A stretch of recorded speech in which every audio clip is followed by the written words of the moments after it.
ناظرین، لاہور میں بھوک ہڑتالی کیمپ میں شامل پاکستان تحریک انصاف کی خاتون ورکر نے تھیٹر اداکار طاہر انجم کو تشدد کا نشانہ بنا ڈالا۔ طاہر انجم پنجاب اسمبلی کے باہر سے گزر رہے تھے تو پی ٹی آئی کے بھوک ہڑتالی کیمپ میں شامل خاتون نے طاہر انجم کو تھپڑ مارے۔ پی ٹی آئی کی خاتون ورکر نے اداکار کے کپڑے پھاڑ دیے۔ پی ٹی آئی ورکر نے الزام لگایا کہ طاہر انجم نے بانی P T I Imran Khan کو دہشت گرد کہا۔ بعد ازاں وہاں موجود لوگوں نے بڑی مشکل سے اداکار کو وہاں سے نکالا۔ تشدد کرنے والی پی ٹی آئی کی خاتون ورکر کا نام انیلا ہے، جبکہ اداکار طاہر انجم مسلم لیگ نون کلچر ونگ پنجاب کے صدر ہیں۔ دوسری جانب پی ٹی آئی رہنما ملک احمد خان بچر کا کہنا تھا کہ طاہر انجم پر تشدد کرنے والی خاتون ہماری ورکر نہیں، پولیس موجود تھی، تشدد کرنے والی خاتون کو گرفتار کرنا چاہیے۔ ناظرین، نیلی اور طاہر انجم کا واقعہ پری پلانڈ تھا۔ پولیس نے تشدد کے واقعے کا بھانڈا پھوڑ دیا۔ لاہور میں مسلم لیگ نون کے کلچرل ونگ کے سربراہ طاہر انجم پر تشدد کے معاملے کا بھانڈا پھوٹ گیا۔ پولیس ذرائع کے مطابق واقعے سے قبل طاہر انجم اور انیلا ریاض عرف نیلی پری کے درمیان ٹیلی فونک گفتگو بھی ہوئی اور انیلا ریاض طاہر انجم کے گھر بھی گئی تھی۔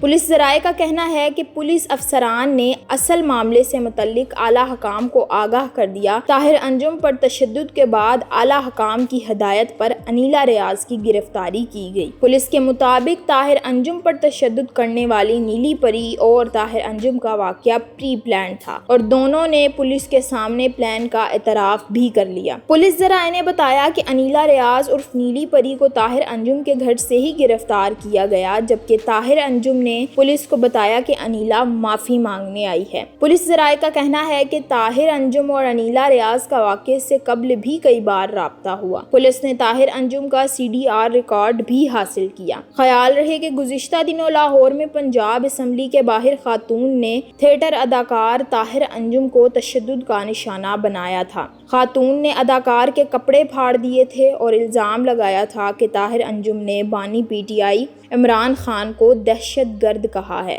لاہور پولیس نے مسلم لیگ نون پنجاب کلچرل ونگ کے صدر اداکار طاہر انجم پر حملہ اور تشدد کرنے والی ملزمہ پی ٹی آئی کی کارکن انیلا ریاض عرف نیلی پری کو گرفتار کر لیا۔ ڈی جی آئی آپریشنز فیصل کامران کے مطابق ملزمہ کو لوہاری کے علاقے میں گھر پر چھاپا مار کر گرفتار کیا گیا۔ ملزمہ کے خلاف تھانہ قلعہ گجر سنگھ میں مقدمہ درج ہے۔ طاہر انجم کا اپنی ایف آئی آر میں کہنا تھا کہ وہ فیملی کے ساتھ گاڑی میں جا رہے تھے کہ ملزمہ نے گاڑی روک کر تشدد کا نشانہ بنایا، قمیض پھاڑ دی۔ طاہر انجم کے مطابق گارڈز نے ہٹنے کے لیے کہا تو 6-7 افراد اچانک وہاں آ گئے۔ میرا پرس اٹھا لیا گیا جس میں 10,000 روپے تھے۔ میں نے بمشکل وہاں سے گاڑی بھگائی اور اپنی فیملی کی جان بچائی۔